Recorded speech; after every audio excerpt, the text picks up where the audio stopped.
when someone loses a spouse or loses a sibling, loses someone, a friend, and they feel very paralyzed. They can't go on. And someone says, well, just take one step after another. That's not enough. Because where are you walking towards? Who's walking beside you? How are you managing the meaning quotient? So I would say unity has to have a purposefulness about it. So we don't have to be uniform in intention or uniform in belief system or uniform in ideology, but there's a core driver of purpose. I'm Scott Kahn, and this is The Orthodox Conundrum.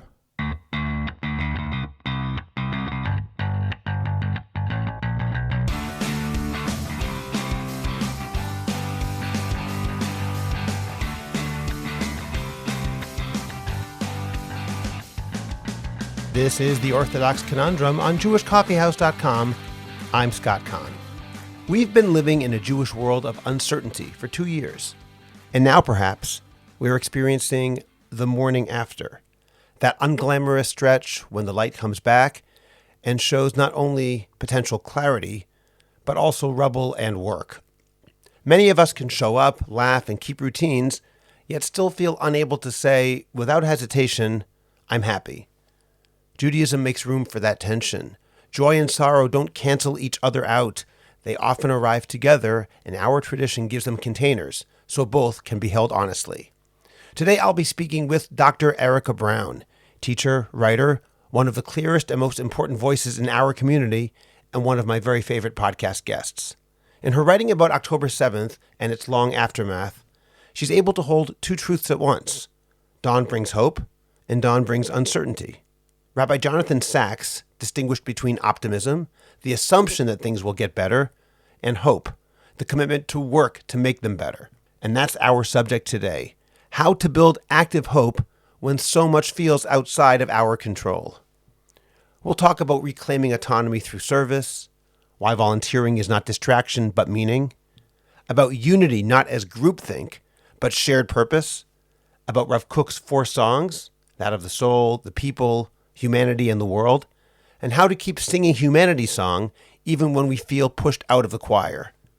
We'll face the isolation many Jews feel in the diaspora, and we'll talk about a destination postcard, a concrete picture of a better future, because vision mobilizes courage. We'll also ask about what we owe our children, to protect them better online, to lead them into real-world acts of virtue, and to hand them a world improved before we bequeath it. I found this to be an unusually emotional conversation, and I suspect it may be for you as well. This is not a eulogy and it's not a pep talk. It's an invitation to moral, emotional, and spiritual stamina. And we'll get to that conversation in just a moment. First, remember to subscribe to the Orthodox Conundrum podcast wherever you get your podcasts. Please rate it and write a review. Continue the conversation on Facebook by joining the Orthodox Conundrum discussion group. Finally, in 2025, the best way to promote your organization, your business, or yourself is to create a high-quality podcast, and JCH Podcast Productions can help you make that happen. Whether you want to learn how to start your own podcast or want to improve the podcast you already produce, we will make it happen. Write to us at aliza@jewishcoffeehouse.com. That's ALIZA at jewishcoffeehouse.com, and let's get started with your high-quality, memorable, and effective podcast. Dr. Erica Brown is the Vice Provost for Values and Leadership at Yeshiva University and the founding director of its Rabbi Lord Jonathan Sacks Herenstein Center for Values and Leadership. She previously served as the director of the Mayberg Center for Jewish Education and Leadership at the George Washington University and as the scholar in residence for the Combined Jewish Philanthropies of Boston and the Jewish Federation of Greater Washington. Erica was a Jerusalem Fellow, an Avichai Fellow, the recipient of the 2009 Covenant Award, and is a faculty member of the Wexner Foundation. She has written or co-authored 15 books on the Hebrew Bible, spirituality, and leadership, and has been published in the New York Times, The Atlantic, Tablet, First Things, and the Jewish Review of Books. She wrote a monthly column for the New York Jewish Week, and she's a consulting editor for the journal Tradition. She recently started a new Substack called Sacred Stamina. You can subscribe to it at the link in the description of this podcast. She is the proud mother of 4 children, 4 in-law children, and 5 grandchildren. Dr. Erica Brown, thank you very much for joining me once again on the Orthodox Conundrum podcast. Thank you, Scott, for having me once again. We have so much to catch up on. And I would say that the conundrum of life has only gotten worse, I think. I don't know, more complicated. There's no question, but it keeps me in business. So on the one hand, Yeah. maybe there's a positive silver lining to that. We've spoken several times about your writing regarding October 7th. It started off as a book called Staying Human, which was expanded into a larger book called Morning Has Broken. I'd like to ask you if it's possible now that hopefully the war is either over or coming to a close, or at least the hostages are home.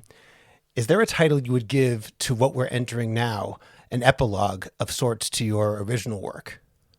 That's a fantastic question. First of all, I want to acknowledge, I think since we've spoken, you've lost a father, become a grandfather, and have a daughter getting married.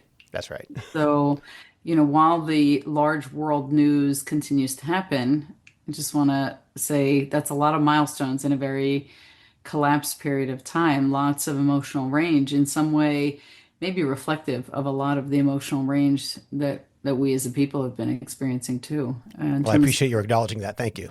Yes, very of much. cycle of loss and death and life. And just finished reading Kohelet, which we've talked about. So I've been thinking a lot about that sort of pendulum swing. And sometimes it just swings so quickly, you just can't, you just don't have time to breathe between the cycle. There is no question. I'll just say regarding being a grandfather, I may have mentioned this before in the podcast. I'm not sure. It's only 5 months old. I've had two grandsons in that time. One is 5 months old, one's almost 3 months old. And I feel like a new ventricle of my heart, which was never there, has suddenly appeared. And it's just this new experience of love, a different kind of experience, different from anything I've ever had before. That's all I can say Yeah. about it. Well, I had a high school Rebbe I very much revered, and I went to pay a shiva call. He had lost a parent, and I think he had become a grandparent quite recently. And he had his grandchild on his knee, and he said, halachically, I'm not really supposed to hold a grandchild, but what can I do? Can't help it. And I guess that's the nechama. But let's going back to the title. Titles are always tricky on books, especially when you think long term. You don't want a title to be too catchy and or too faddish or not communicate really with the contents of the book. I think it would probably be The Morning After, because I think that's a very, very hard thing to determine. I hope we'll be able to talk about that. It's hard to know when we're after something, and there is that sense of the dawn, which was very important to me when I was writing a lot of psukim, a lot of verses about from biblical verses about the sense of what morning can bring, the sobering, the clarity, the visual attentiveness, the sense of hope. But the morning after also shows you the rubble and the loss and the work that has to be done, and that's very immense. Yeah, it's huge. In fact, when I think of Morning Has Broken, yes, morning does show the dawn. It shows also what we lost, but we can't help but think that morning is about October 7th, meaning that was something that we woke up to. Correct. It's a completely different kind of experience. It's mourning not as a hope, but mourning as complete despair. What is going on? Yeah. I'm just reading Eli Sharabi's book Hostage, which has just come out, and it's really, I think, mandatory reading. I know that there are a lot of people who are saying, "Well, I'll buy it to support the author, but I'm not going to read it," or "I can't even look at the cover of that book." I think at some point we do have to do that. We do have to open our eyes to people's lived experiences, and especially his. And he writes that it was 6:29 when the war started. I mean, it's not only that it started on a date; it started at a minute. But he was asleep at the time, so it wasn't 6:29 wasn't a marker for him. It was sort of more of a hazy waking up and not really understanding what was happening, right? And then going immediately into the protective mode, a protective mode as a father. So I think at some level, Scott, we're going to need the work of healing is redeeming the morning, right? It's saying that the morning has to feel like it's worth getting. You have to feel it's worth getting up for this day. Well, in that case, let's talk a little bit about hope. You mentioned hope a moment ago, and Rabbi Jonathan Sacks, that's all, distinguishes between optimism and hope. In fact, in my most recent episode, Rabbi Leo D mentioned this, saying that optimism is assuming things will get better, which Rabbi Sacks says a Jew can't really believe. Right. But hope is working to make it Working to so. make them better. That's actually on in very large print on the wall of our Sachs Herenstein Center at Yeshiva University. So I wake up to that quote at work. That's the quote in my office, and that's the quote students see. In that case, Erica, what can we do to establish and create that sense of hope at this point, looking towards the dawn, hopefully? Maybe it's over. Maybe we're onto another page. We don't really know yet, but we want to work to create that sense of hope. And sometimes one of the most difficult experiences that I've had, and I'm sure I speak for many people over the past 2 years, has been that sense of despair. There's nothing I can do that's really meaningful, nothing that can really make a dent. So at this point, when on the one hand, obviously, certainly happy that soldiers' lives are in less danger, at least it seems, hopefully, but that also means there's nothing we can really do. We're kind of dependent on others to do things for us. How can we create that sense of hope now? Yeah, I mean it's a big question, and there's a lot of different answers that come to mind. One of them is I think one of the things that sucks the life out of us or takes away our feeling of hopefulness is not having autonomy. Things that feel very much out of our control, decisions are made by people with authority that we don't have that determine the quality of everyday life. And again, where I'm sitting in the diaspora. I mean, I'm conscious of that. I'm sitting in the state of Maryland, and I want to honor the fact that I'm not there. And I think about that a lot, and I write from that vantage point as well. And I think that anti-Semitism isn't going anywhere in the diaspora. If anything, it's raging. It has almost less focus now. It just seems to be everywhere and is seeped into places that are extremely, extremely unlikely. I think over the past few days, 4 airports have been the microphone system of 4 airports has been taken over by pro-Palestinian groups, yelling out anti-Zionist and anti-Jewish verbiage, very violent. So I don't think we're experiencing the same thing. I mean, we're experiencing hate, and it's emerging in different ways. But on the hopefulness front, when the war broke out initially, ironically, it was a very hopeful time from a point of Jewish unity. I think because number one, because people realized we're Jewish, we can't escape that fact, and we're going to band together to do whatever we can, whatever's within our power to do. And part of what was in our power to do was to donate, to volunteer, to visit, to mourn, to grieve, to pay shiva calls, or whatever the list of, to make sandwiches, to make soup, and that was. I think it's not enough to put one foot in front of the other and say, I feel hopeful because I'm merely distracted. I think it's got to be meaningful distraction or meaningful opportunities. And I think there was a time when all of these families went back to their homes and the volunteering, the Hamal in your neighborhood closed down, right? The war room in your, it's not really a war room, but the volunteer center in your region or your area closed down. And it actually sort of sapped a little bit of that beautiful volunteerism that makes people feel hopeful. Because when I see that a stranger has done some kindness for me, I feel so overwhelmed by that. And I feel like, oh, this world actually is a good place. It is good.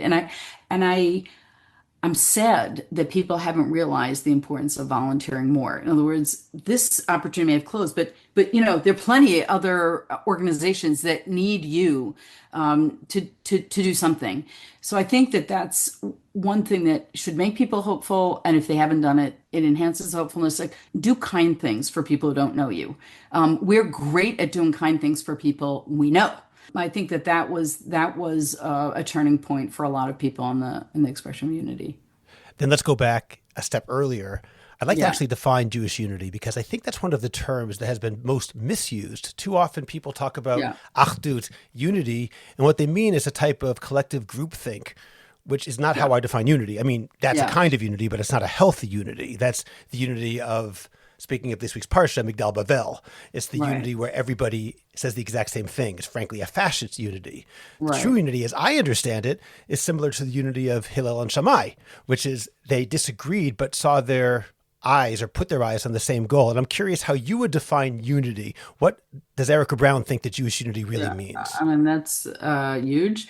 I'm not sure Hillel and Shammai. I think they were unified in the sense that the study of Torah and the explication of Torah and the responsibility of Torah teaching was the framework in which each of them lived. But I think that the Beit Midrash, in certain ways, feeds off of the kinds of innovation that comes when people are disparate in their intellectual and their spiritual outlooks. I think with the kind of unity that we were seeing once upon a time was a sense of banding together with a collective purpose to do the kind of social justice, the prophetic social justice that we could exhibit in a time when there was so little we felt we could do.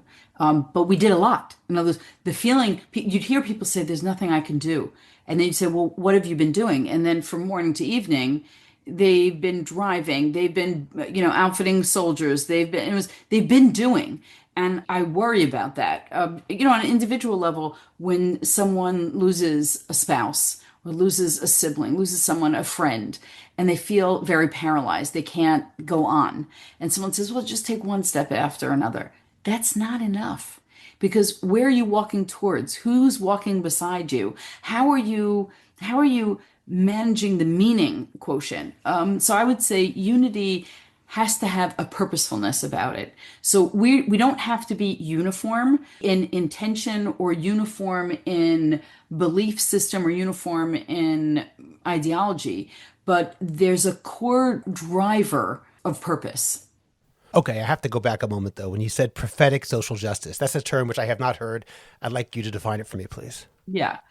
I've been very influenced by A.J. Heschel's book, The Prophets, and his two-volume work, and the article, What Manner of Man is a Prophet, where he really says, like, what defines a prophet? And he's like, we have so many prophets, right? We have minor prophets and major prophets, depending on the size of their book. And they're different. They act in different time periods with different causes. But the element that's the same, of course, there's the revelation element that's the same, is the sense of mission that they cannot shake, right? So Heschel talks about eyes that are myopic. They're so big because they see things people don't want to see. They hear things that other people ignore because their commitment to justice is so strong. And I don't know that there are a lot of people who have that prophetic voice. I think Rabbi Sacks was one of those people who had a prophetic voice, and he knew not only in eloquence, but he also knew where he needed to position himself to do good. So you can speak to your own people, but if you're gonna speak in front of the European Union and talk about anti-Semitism, what's happening in Europe, and actually hold a mirror up to people and say, this is what you're doing, this is what is happening in your countries, and you need to stop it because it will ravage Europe. I mean, that's saying, I'm going to say things that are unpopular in a place that where people need to hear them. And I'm not, so that's sometimes the negative prophetic voice, but I think there's also the positive prophetic voice. And that was something that Rabbi Sacks had in spades, which was when you were feeling lost, someone was going to say, there's a vision in the future and we need to work towards that. And I'm not I don't want to talk politics. I think that there was a moment that President Trump gave people a picture of Gaza as, a potential resort in the Mediterranean. And I don't want to minimize that. I think one of the changes that helped the region, and I'm not speaking politically because I'm not an expert in this or in anything else, is that when you give people what Dan and Chip Heath call a destination postcard, this is what it could look like. This is what it could look like here in the Middle East. This is what Gaza could look like one day. People have a very different sense of direction, of mission, of, well, things aren't going to be okay for me, but for my kids, they could look different. And I think that's something that happened in the past few months that's a shift, is that there's a sense, there are people who are going to be hyper fixated on the rubble of Gaza. And there are going to be people who are developers who are going to say, oh, no, I see something else because I've done this before. And I know that this could look different because I've built different places before. And I think people do need a visual of what things look like when they're beautiful and economically successful. That's a very important point. It reminds me of something which we talked about in a previous episode we did together. We talked about Rav Kook's idea in Orota Kodesh about the person who sings the song of the soul. There's Yeah. a different person who sings the song of the nation. Someone else sings the song of humanity. Someone else sings the song of the world. And finally, a person who really has reached the pinnacle of achievement sings them all. And this is what you said. You said, so many Jews sing the song of humanity, but do not sing the song of their people. So many Jews sing the song of their people, but do not sing the song of their humanity. But today, Erica, the isolation of the Jewish people, and I'd like to talk more about anti-Semitism too, particularly the way it's being experienced in the diaspora, it makes it very hard to sing the song of humanity now, to look at that destination postcard as moving in a positive way. Gaza is rubble, but maybe now it's going to move in a positive way. But as you said, it feels like anti-Semitism is getting worse and worse and less hopeful. It's obvious that there are very good people out there who are not Jewish. I know that. I know them personally. I also know there are plenty of people we thought might have been our friends who are not our friends. And how do we as a Jewish people in the diaspora look at that postcard, look at a positive potential in the future when things seem to be going mamish in the opposite direction? Right. So, I mean, some of that is who are the politicians who are in leadership roles? And that leadership role can be in a more ultimate sense, a political sense. It could be in a spiritual sense. What vision is, your rabbi giving you? What vision is a president or a prime minister giving you of where we're going and what was the purpose of this? Because if there's no purpose of this, then the tremendous loss of life is inexcusable. So you have to give people a sense of what the future could hold. I think the sense of betrayal, and I use that word in the most profound sense, is so hard to wrap oneself around. People who were social justice warriors, they'd fight for every cause. Jews who are on the front lines of every cause. I'm thinking of so many of them, whether it's on climate change, whether it's, fighting Darfur, injustice in Darfur, and then feeling, wait a minute, where's the world now?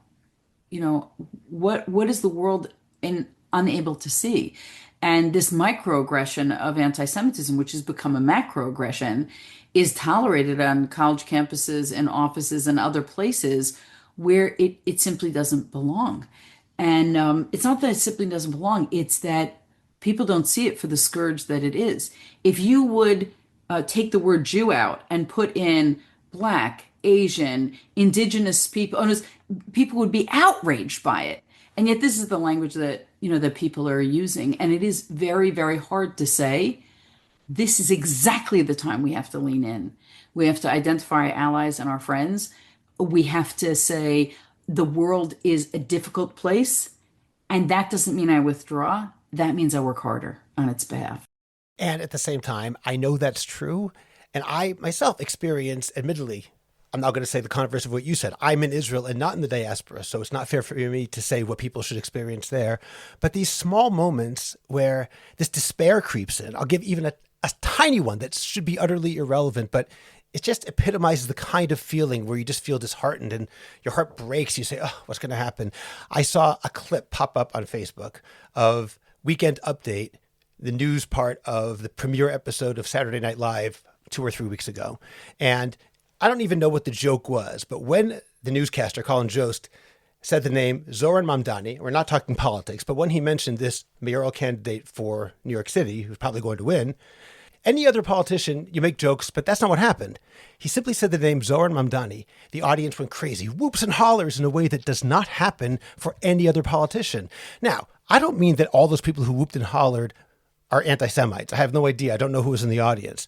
But the fact that not only is someone who I believe is a real anti-Semite and a real enemy of the Jewish people, not only is he tolerated, he's celebrated as the future, as someone who is a hero. And when you see that sort of thing, you start saying, where am I going to go? Right. So, I mean, the Mamdani phenomenon is really interesting. I just read a profile yesterday of him in the New Yorker. I want to give you a different picture, and then I want to go back to that because it's a really important question. On Shmini Atzeret, I was leaving shul during the Kiddush, and lots of people are outside. It's a beautiful day, and I see a friend of mine across the street from the shul. He's standing at a crosswalk, and he's not crossing. I crossed the street, and I said to him, "Are you okay? You seem to be just standing there, not crossing the street." And he said, "Erica, turn around."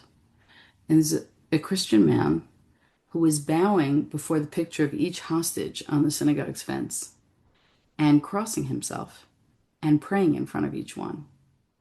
And it was this really spectacularly sacred moment that the two of us were just standing there and watching him with this solemnity. You know what it's like in a kiddush. Everyone's, spitting tuna fish at each other and I don't know, throwing kugel, whatever. Kids are running around with crackers. And here's this man who's just in this deep moment of prayer and not speaking to someone, but speaking to God and praying on behalf of our people. Now, there's a lot of negative ways you could view that, or there's just this very profound, humane way of viewing that, which is these are people who are in pain. These are people who are in tunnels, and I need to pray for them. Let's go back to the Mamdani phenom. I think something else is going on here. People talk about anti-Semitism, and they, of course, when he was a university student, he started the Students for Justice in Palestine, on his campus, and it's a family history. But something else is going on here, in addition to the socialist aspect and the anti-Zionist aspect, and that is, I think there are a lot of Americans who are tired of old white men. I think we all feel, having had someone who could not complete a run for president as a Democrat, and someone who's come back, it's an old white man who's come back for a second term, and saying, where are the other 33-year-olds who are not white, who might not be men, who are energized, who have a platform, who are looking at the average person, the person who's having trouble making ends meet, and saying, I got you. Like, I'm going to speak for you. Now, the fantasy of rent stabilization, freezing rent, government grocery stores, all those things. I mean, you have businessmen who are talking about the impossibility of all these things. But what he's doing is the same thing I just mentioned in Gaza. You're giving people a destination postcard. This is what things could look like, as opposed to voting for the same old, same old. Oh, here's your harassment charges, Me Too, other people, wealthy, not there's not a voice there. And I think that that's what's going to emerge in Israel very strongly. And it makes me super hopeful, which is all of these incredible reservists and young volunteers and young army, and young soldiers who are going to dominate the country's politics in the next 10 and 15 years, 20 years. And that makes me feel wonderful about the country.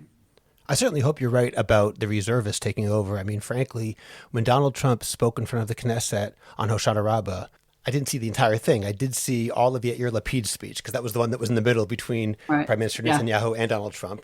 So I happened to see that entire speech, and I had two thoughts as he was speaking. One thing which he said, and this is not an endorsement of Yair Lapid, but when he did say that I'm in the opposition, and now he could have therefore said, this government has failed. He did the opposite. He said, Yeah. even though I'm in the opposition, I'm saying this was certainly not a genocide. This was a moral war, etc. And everyone clapped, including Prime Minister Netanyahu.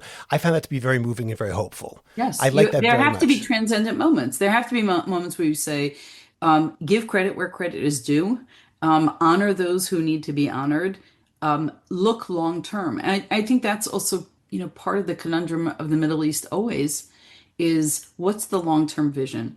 And I think whoever's going to lead in Israel and whoever's going to lead in the next election in the United States, the presidential election, forget the mayor, is someone who gives a fresh new vision, who's got energy, who's got passion, who feels ideologically equipped to carry people somewhere.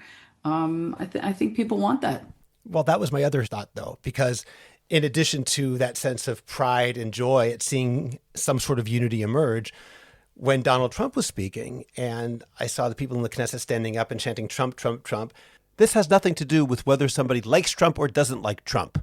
I was Right. looking at the people in the Knesset, not the president. And Yeah. my other thought was, oh my gosh, Ela Elohecha Yisrael, these 120 are our best and brightest. And the answer is, I certainly hope not, that they are not our best and brightest. Like, these are our leaders. These Yeah, are the but people who are running. look, Scott, if we're going to be honest, I'm not a politician. You didn't run for office, right? We could technically say, you know what? We're throwing our hats in the ring. Politics is hard. It's a hard business. It's brutal. It's lethal for one's family and for one's reputation.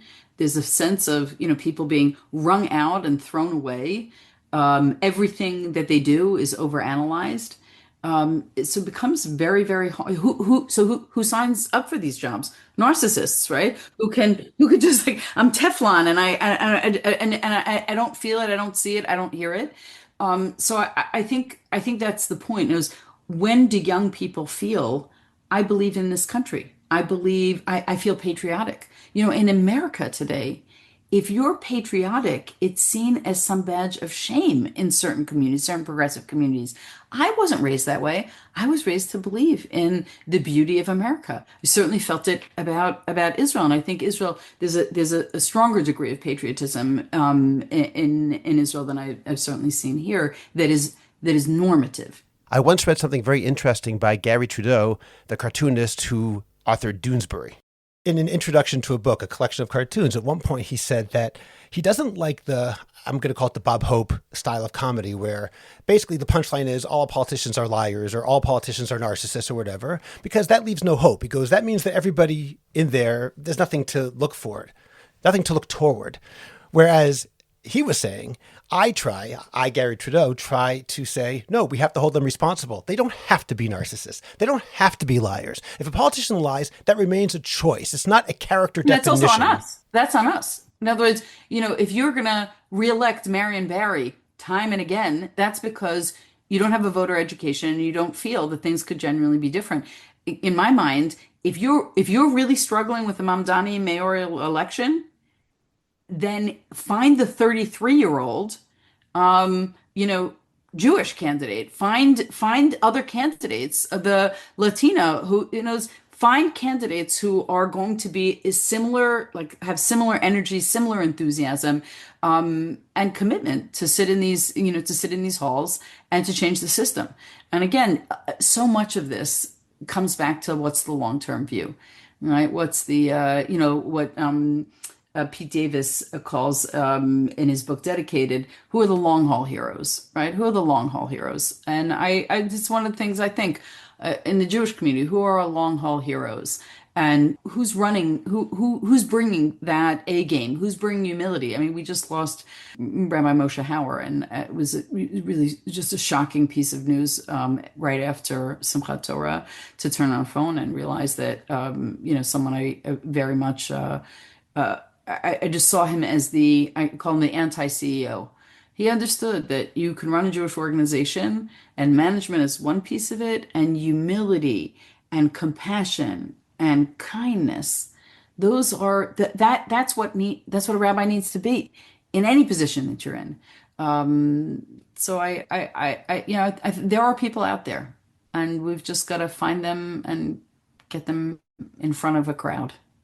Okay, let's hope we can. Now, Erica, I'm going to ask you a personal question, if it's okay, because you wrote your book documenting what's happened since October 7th in Israel from a place in the diaspora. You mentioned you're in Maryland right now.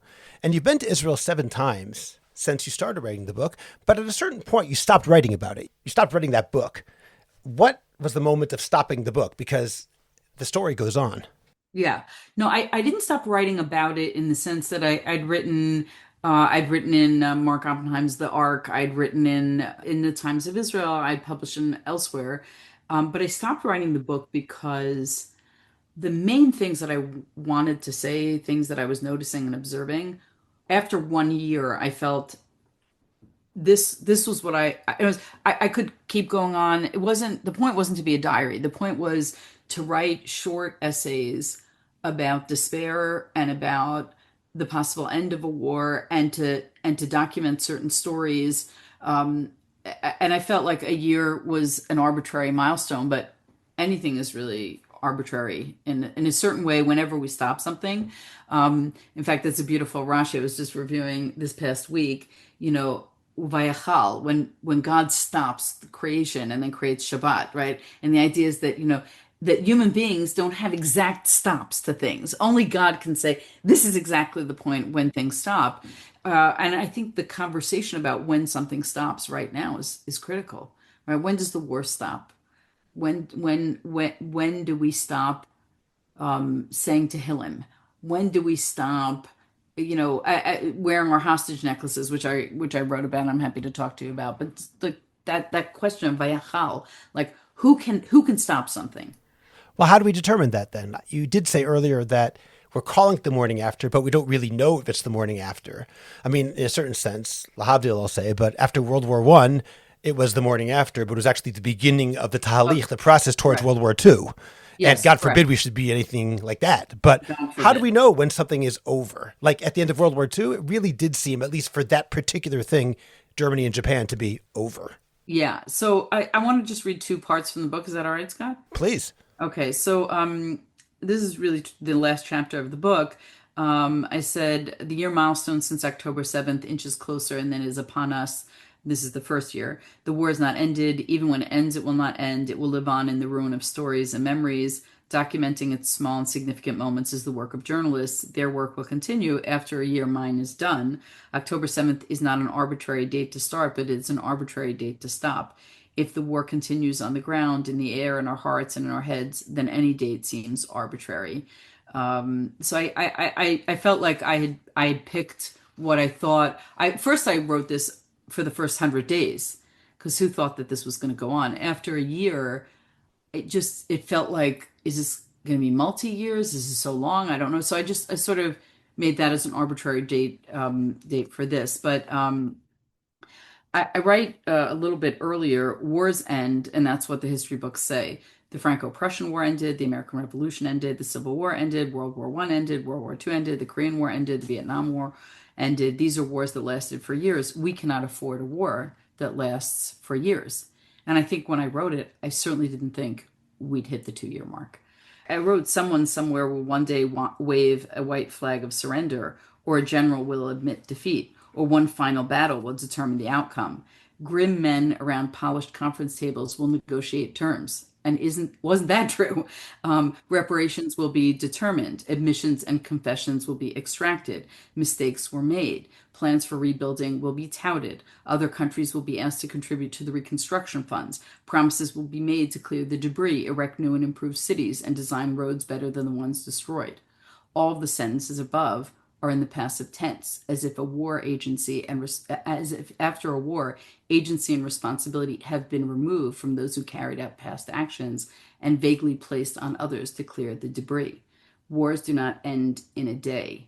They unravel. They linger like chronic illnesses. And then I wrote, the war started on October 7th. It ended on ... I can make no prediction. I can imagine no future that is empty of this conflict. That is the paucity of my imagination. It's very powerful. I mean, if we're being honest, the war from 1948 on a legal level never ended, at least not with Syria, for example. Correct. It And I continues. think you could make a case that, again, with a long view of history, retrospectively speaking, we're fighting the same war. It's just the same ingredients are present.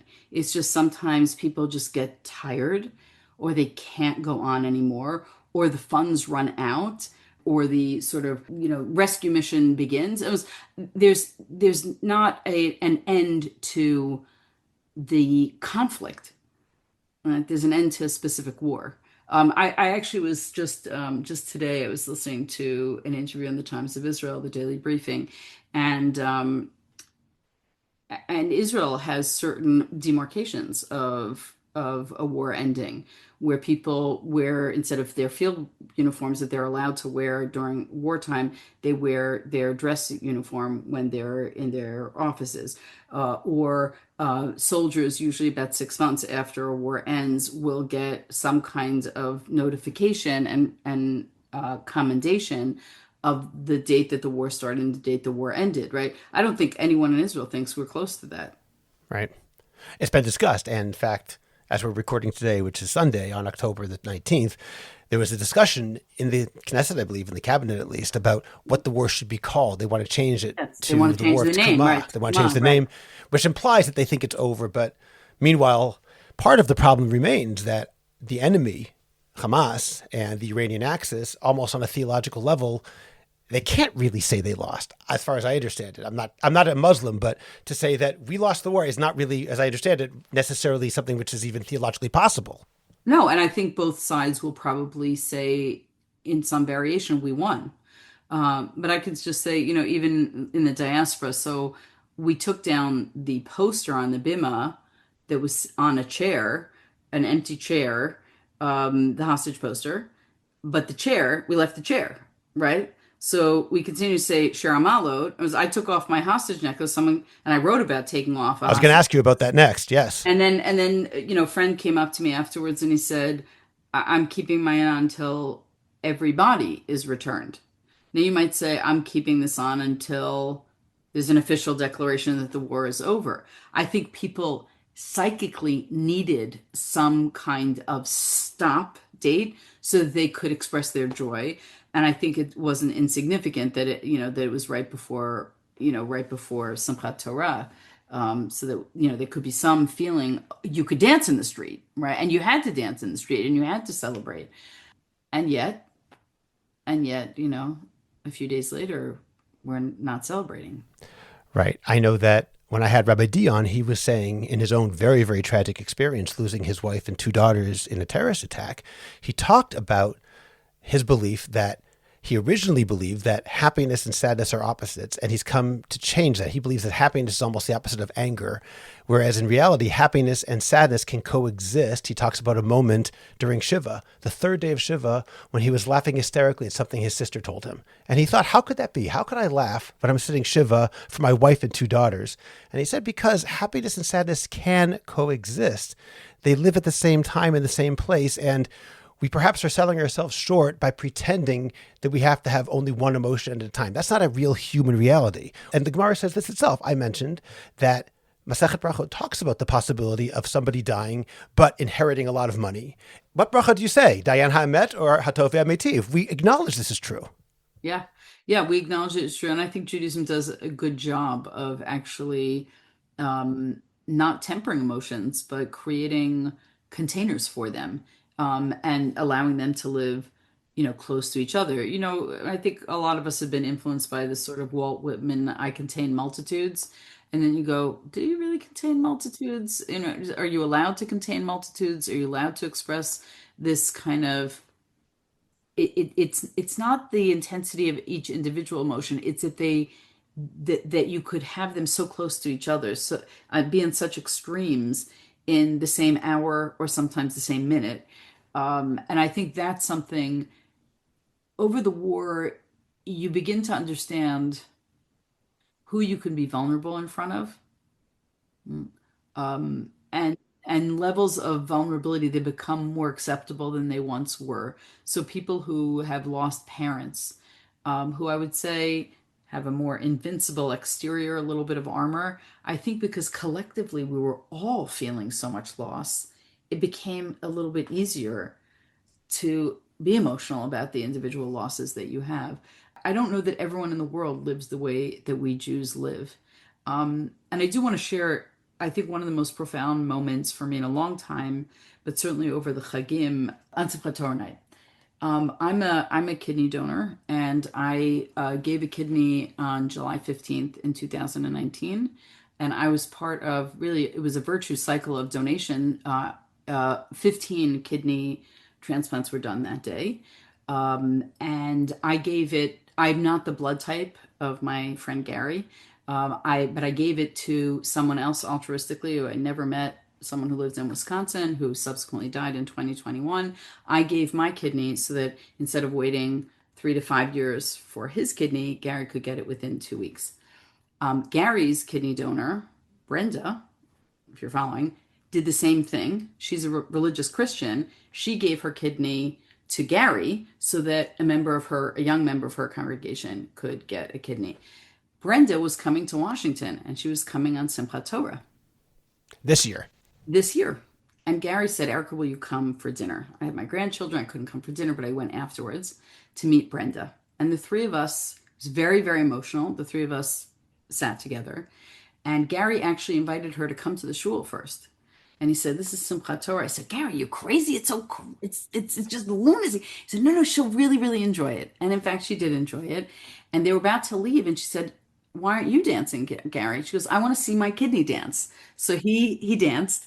And then we went over later in the evening. And it was very, very profound. Here's a woman who, with her family, spent 12 years in Western Africa. Just, one act of kindness after another.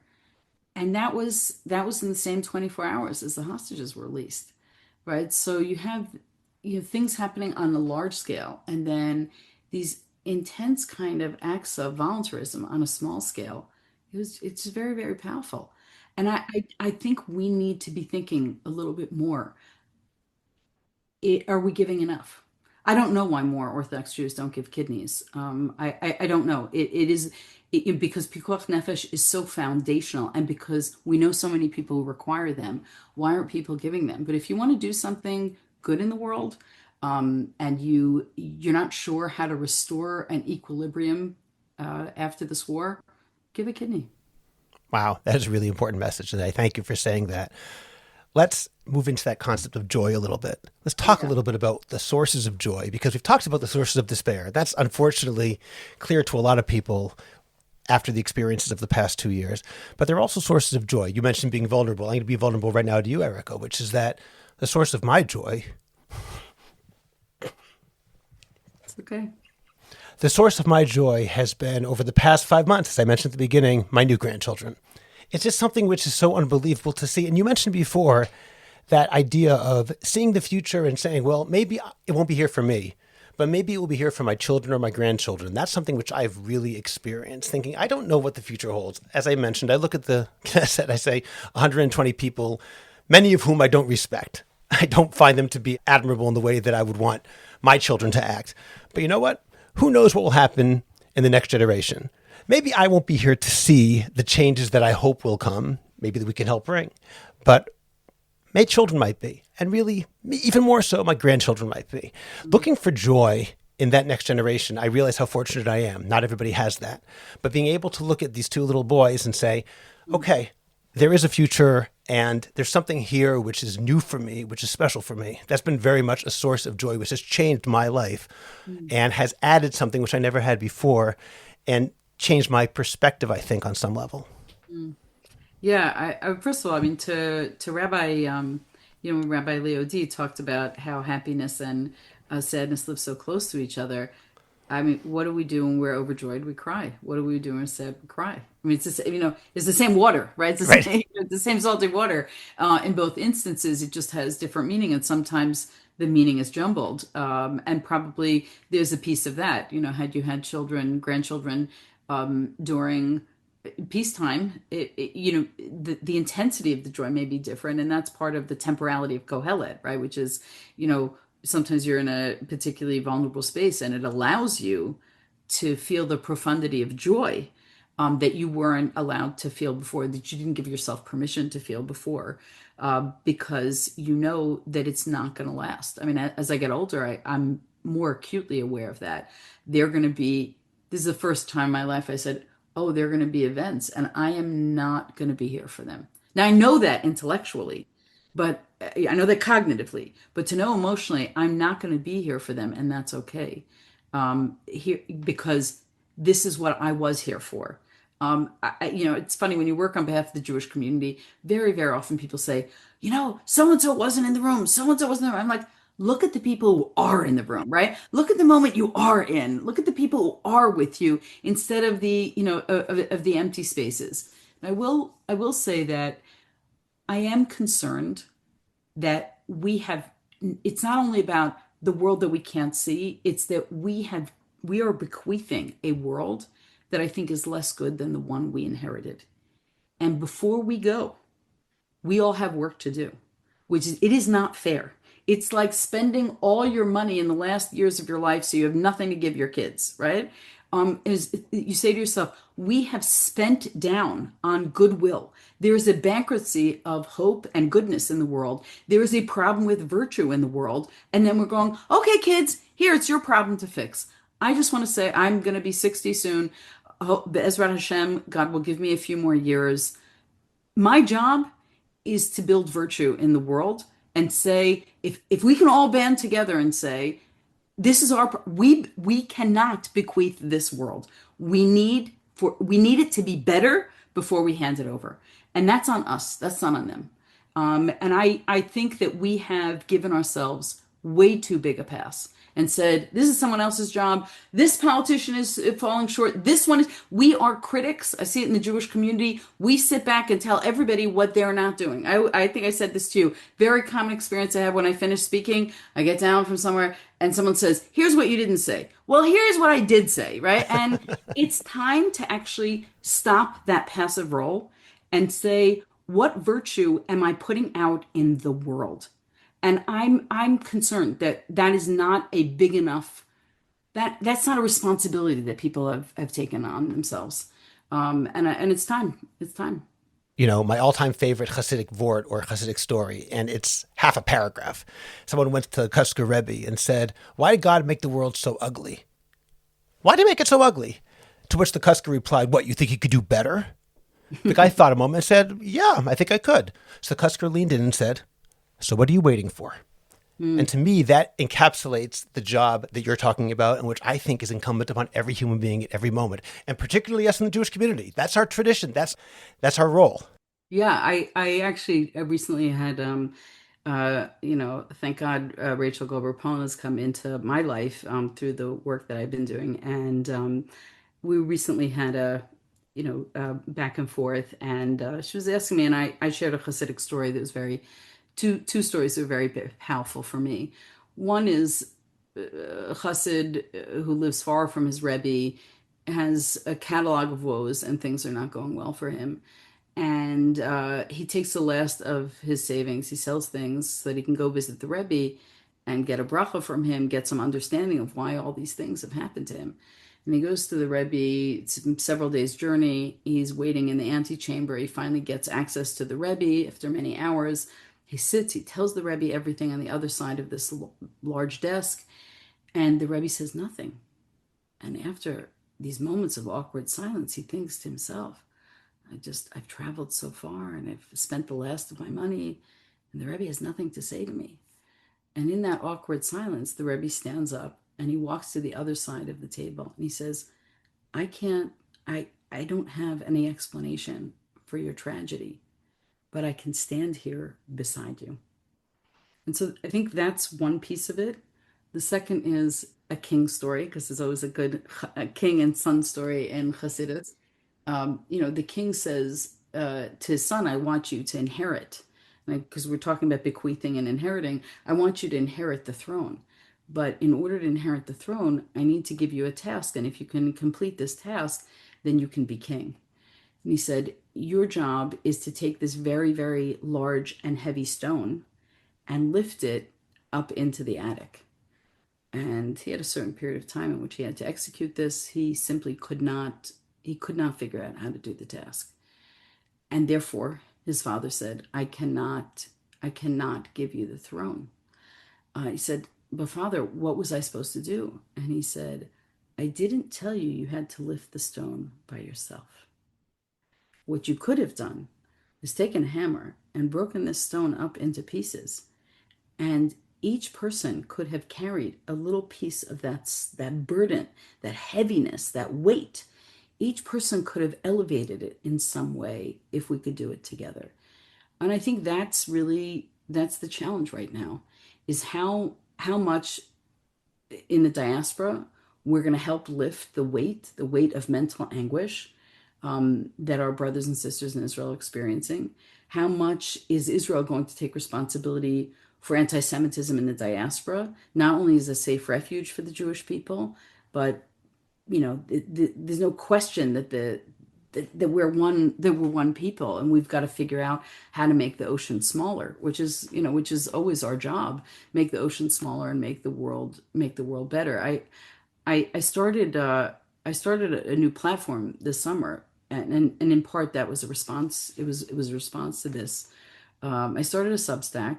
A lot of people don't know what Substack is. I barely knew myself, but called Sacred Stamina, mostly for women, because I guess I haven't really done a whole lot in that space of it's not only women's leadership development, but in general, I found that there were so many times that I was falling apart, and that in order to do this work, Scott, our next chapter, you need stamina. You need physical stamina, you need intellectual stamina, you need moral stamina, you need emotional stamina, because we've spent so much time talking about grit and resilience, and we've created a generation that's not very resilient, right? So part of this is saying, what strength do you need for the kind of jobs that we need to do right now? And it is a whole lot of strength. So let's talk about that Substack. First of all, I'll say that myself, I started a Substack about 2.5 years ago, really at the insistence of my wife, Eliza, who said, you really have to do this. It will be good for you. You'll enjoy it. And she was absolutely right. And I The find wife, she's always right. she's always right. First of all, she always is right. In this case, she was right, as I certainly expected. Writing articles, whenever I write them, whether or not anyone likes them, they're therapeutic for me. It's a means Yeah, for me to for make sure. something, to make it Cathartic. tangible, to take an Yeah, incoherent thought and somehow make it real. I'm guessing the same thing is true for you. yeah, very much so. And have you enjoyed writing? Has it been good for you as a process? Yeah, I mean, I write all the time. So, it's just a question of where things go. I tend to like book writing because when you write articles and they appear in lots of different places, your thoughts are very scattered. So the nice thing here is that things can be somewhat contained. But I try to conclude each piece with one step to stamina and sort of a practical takeaway, or some kind of task to help people feel like, what do you need to do to be stronger, and physically stronger has been important to me too since COVID. Just am I physically strong enough to am I healthy enough to be able to do the purposeful work that I've set for myself? So that Substack is called Sacred Stamina. You can access it at Substack, and we'll put a link to that in the show notes of this podcast. But as long as you mentioned COVID, there's a lot more we could talk about, but we're coming to the end of our time. Let me ask you one question about our kids. We Never talked an about end. We kids. just said that, Scott. There's never a real end. True. Okay. We're coming to today's conclusion for Yes. now. How's that? Okay. But our kids, our grandkids, perhaps, maybe not mine because they're really young, but they've lived through COVID. They've lived through war. They're now living through increased anti-Semitism. They're living through delegitimization of their very existence. And could you recommend something to parents listening? How can we bind their wounds? How can we try to make them feel more confident as Jews, as human beings, to feel that the world is not a constant series of earthquakes that just upend everything they expected? Yeah. So I'm going to say two things. One is what I said in the beginning: take your children and volunteer. Go to a soup kitchen, go to a shelter, a food pantry, and it was volunteer. Go visit sick people in hospitals. This is about otherness. And my second point is related to that, which is we're a culture of extreme parenting, right? It's like, it's very easy to make a parent feel guilty these days. Oh, you feed your kid this, right? And there's like all these mommy blogs and daddy blogs, and it was where we've made the kids the drivers of the world, right? As opposed to saying, no, you're an adult, you need to lead, you need to fix. They're not going to fix the world. You have to fix the world so you can give them something good. And instead of sort of looking down at the child who's 1 and 2 and 3 and 12 and 15 and 20 and saying, here, like, you tell me what you want.